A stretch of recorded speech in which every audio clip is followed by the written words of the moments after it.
नमस्कार दोस्तों, आप लोगों के लिए हम बहुत ही सुंदर कहानी लेकर आए हैं। जिस कहानी का टाइटल है ऋषि, महर्षि, मुनि, साधु और संत में क्या अंतर है। तो चलिए इस वीडियो के माध्यम से इस कहानी को देखते हैं। भारत में प्राचीन समय से ही ऋषि मुनियों का विशेष महत्व रहा है, क्योंकि ये समाज के पथ प्रदर्शक माने जाते थे। ऋषि मुनि अपने ज्ञान और तप के बल पर समाज कल्याण का कार्य करते थे और लोगों को समस्याओं से मुक्ति दिलाते थे। आज भी तीर्थ स्थल, जंगल और पहाड़ों में कई साधु संत देखने को मिल जाते हैं। लेकिन क्या आपको पता है कि साधु संत, ऋषि, महर्षि आदि यह सब अलग अलग होते हैं, क्योंकि ज्यादातर लोग इनका अर्थ एक ही समझते हैं। आइए आज हम आपको बताते हैं कि ऋषि, महर्षि, मुनि, साधु और संत में क्या अंतर है और उनके बारे में क्या मान्यताएं हैं। ऋषि वैदिक संस्कृत भाषा का शब्द है।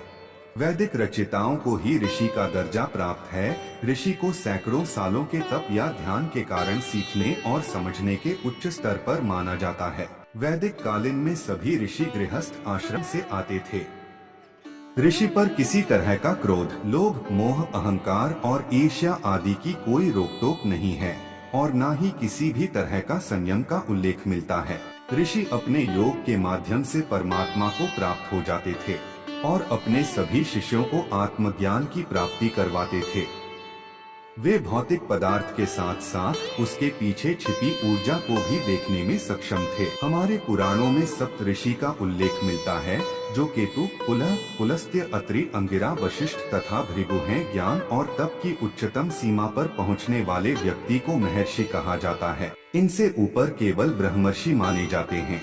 हर सभी में तीन प्रकार के चक्षु होते हैं। वह ज्ञान चक्षु, दिव्य चक्षु और परम चक्षु हैं। जिसका ज्ञान चक्षु जागृत हो जाता है उसे ऋषि कहते हैं। जिसका दिव्य चक्षु जागृत होता है उसे महर्षि कहते हैं और जिसका परम चक्षु जागृत हो जाता है उसे ब्रह्मर्षि कहते हैं। अंतिम महर्षि दयानंद सरस्वती हुए थे, जिन्होंने मूल मंत्रों को समझा और उनकी व्याख्या की। इसके बाद आज तक कोई व्यक्ति महर्षि नहीं हुआ।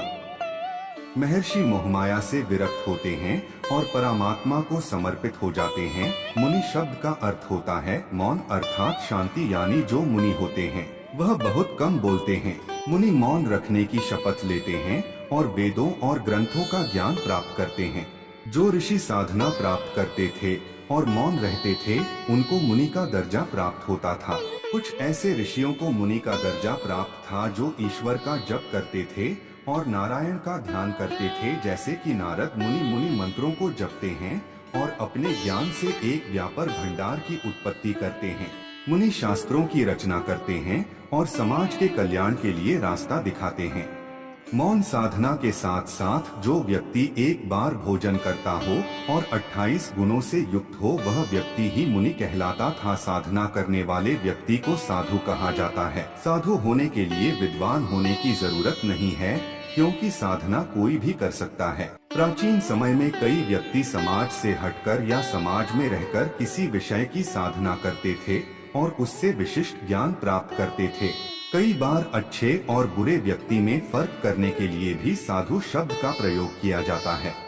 इसका कारण यह है कि साधना से व्यक्ति सीधा, सरल और सकारात्मक सोच रखने वाला हो जाता है। साथ ही वह लोगों की मदद करने के लिए हमेशा आगे रहता है। साधु का संस्कृत में अर्थ है सज्जन व्यक्ति और इसका एक उत्तम अर्थ यह भी है 6 विकार यानी काम, क्रोध, लोभ, मोह, मद और मत्सर का त्याग कर देता है। जो इन सब का त्याग कर देता है और साधु की उपाधि दी जाती है। संत शब्द संस्कृत के एक शब्द शांत से बिगड़कर और संतुलन से बना है। संत उस व्यक्ति को कहते हैं जो सत्य का आचरण करता है और आत्मज्ञानी होता है, जैसे संत कबीरदास, संत तुलसीदास, संत रविदास। ईश्वर के भक्त या धार्मिक पुरुष को भी संत कहते हैं। बहुत से साधु महात्मा संत नहीं बन सकते, क्योंकि घर परिवार को त्याग कर मोक्ष की प्राप्ति के लिए चले जाते हैं। इसका अर्थ है कि वह अति पर जी रहे हैं। जो व्यक्ति संसार और अध्यात्म के बीच संतुलन बना लेता है उसे संत कहते हैं। संत के अंदर सहजता, शांत स्वभाव में ही बसती है। संत होना गुण भी है और योग्यता भी।